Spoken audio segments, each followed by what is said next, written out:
So we're going to switch over to California's 23rd Congressional District now, and we're going to start with Tessa Lynn Hodge, who's a licensed clinical social worker, a small business owner, a lifelong resident of California's 23rd District, and a proud member of a union family.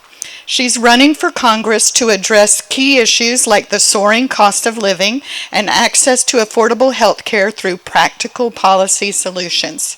Tessa wants to bring people together to solve real problems. She wants to bring an authentic voice to the constituents across the high desert and surrounding rural communities. Please welcome Tessa. Hello, everyone. Thank you so much for having me today, and thank you to 5051 for organizing this. So, yes, my name is Tessa Lynn Hodge. I'm a licensed clinical social worker, and I am born and raised in this district. My my grandparents moved to the district in the 60s after my grandfather retired from the Air Force after 22 years of service. My father, who is taking pictures of me in the middle of the aisle right now, my father served in the Marines, my uncle served in the Marines, my other uncle served in the Navy, and I have two cousins who are currently active duty Army. So I not only grew up in a union family, but I grew up in a military family. My father, after getting out of the Marines, was a 25-year member of Carpenters Local.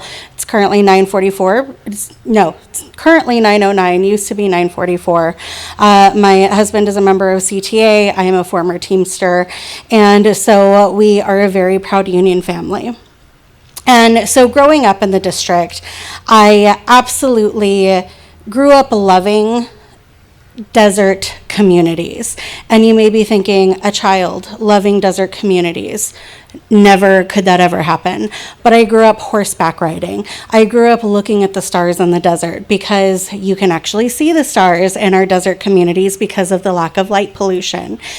And so I love our desert communities. And I think what is so important is having a representative who understands that when you live in small desert communities like this, you live in these communities for a reason. And so growing up, I did unfortunately face difficulties. My mom suffered with addiction, and I unfortunately had to deal with a lot of the things that you have to deal with when you have a parent that suffers with that. At 16, I was in a car accident. We were on a snow day from school. I was in a car accident where two of my friends were killed, and in my early 20s, I was diagnosed with post-traumatic stress disorder. And, in my bio, it mentions affordable health care.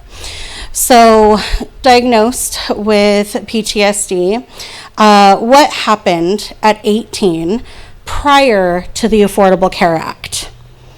You were kicked off of your parents' health insurance. And so at 18, with post-traumatic stress disorder, I was unable to receive the care that I needed for this supremely traumatic event that I went through. And just like any other disorder, if you don't take care of it, PTSD gets worse.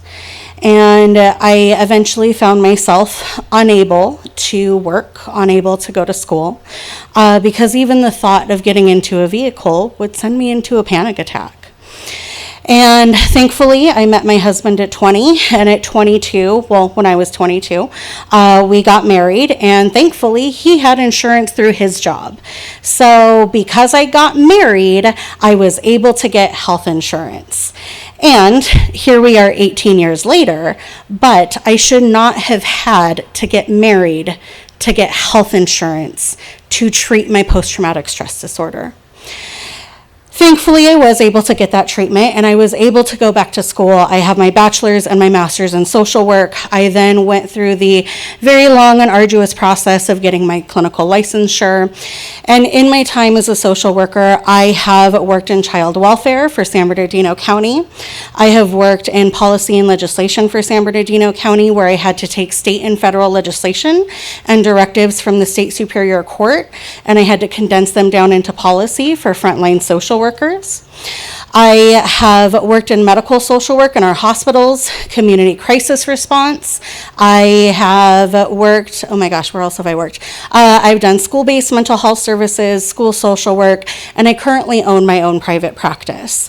And so when I talk about our lack of health care, when I talk about the need for healthcare access, I am speaking both from my own personal experiences, but also from my professional experiences. When I worked in hospitals as a medical social worker, I sat with too many families who were devastated by the medical bills coming in.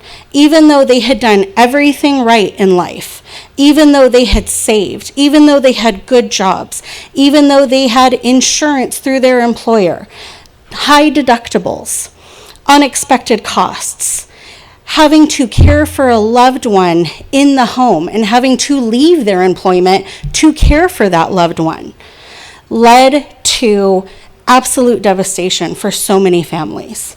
And I sat and I helped them and I worked with them and I helped them navigate a system that was not built for them to succeed.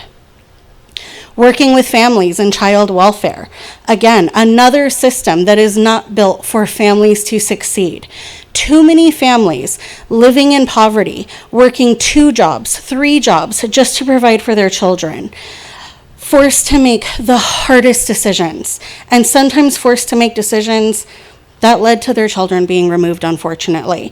And instead of support, they got hit with penalties, they got hit with expectations that they were not able to meet, and so then we have children in foster care. Instead of a system that supports families and uplifts families, we have a system that penalizes families. In my current practice, with my private practice, again, I work with insurance companies every day. In the last several months, since the subsidies for the Affordable Care Act ended, I have lost about 15 clients because they were unable to afford their health insurance anymore, and they just had to let it go. And so many of my clients, I have a good number of clients that I see about 3 to 4 months out of the year. Why do I see them 3 to 4 months out of the year and not the rest of the year? Because about September, October, they meet their deductibles for the year. So they are then able to get their mental health care covered each week. So I get to see them for about 3-4 months. And then what happens January 1st? That deductible starts all over again, and they have to say goodbye to therapy until they can meet the deductible for the next year. And now they're just having to say goodbye to insurance altogether because they cannot afford it. And so as my friend over here said, Medicare for all, a single payer healthcare system is the only way that we are going to be able to ensure that everyone has access to affordable healthcare. It's not talked about enough, but we are quite literally in a healthcare crisis. I was speaking to someone that works at Loma Linda. She works in the pediatric ICU. For 2 years in a row, they have been unable to fill their pediatric ICU fellowship. 2 years in a row. That is 2 pediatric ICU doctors less that we have. And that is not the only fellowship going unfilled. And why is that? Because access to medical education is inaccessible in our country. And so outside of just ensuring that we have a single-payer healthcare system, we also have to ensure that we are providing access to medical education for people to fill these roles. We live in partially the 23rd Congressional District. Some of you live in the 20th, but rural communities. But speaking specifically about the 23rd Congressional District, the 23rd is home to rural mountain communities, rural desert communities, agricultural communities, and small cities. The 23rd also has Loma Linda, which is one of the premier teaching hospitals in the country. There is no reason why we should not be funding our teaching hospitals to expand their healthcare education programs into our rural communities, because rural healthcare is increasingly becoming its own specialized healthcare. The 23rd District, and in conjunction, the 20th District, because the 20th District has its own special rural areas, could be the premier areas to come and get trained in rural healthcare for across the country, thus meeting our own needs and meeting the needs for the rest of the country, bringing in income, bringing in jobs, and expanding healthcare here. I am a systems person coming from my social work background. All of these systems are interconnected.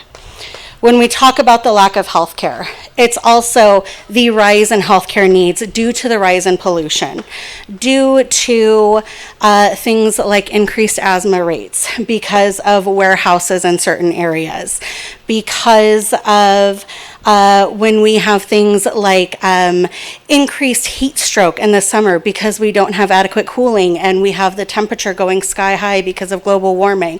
All of these systems interconnect.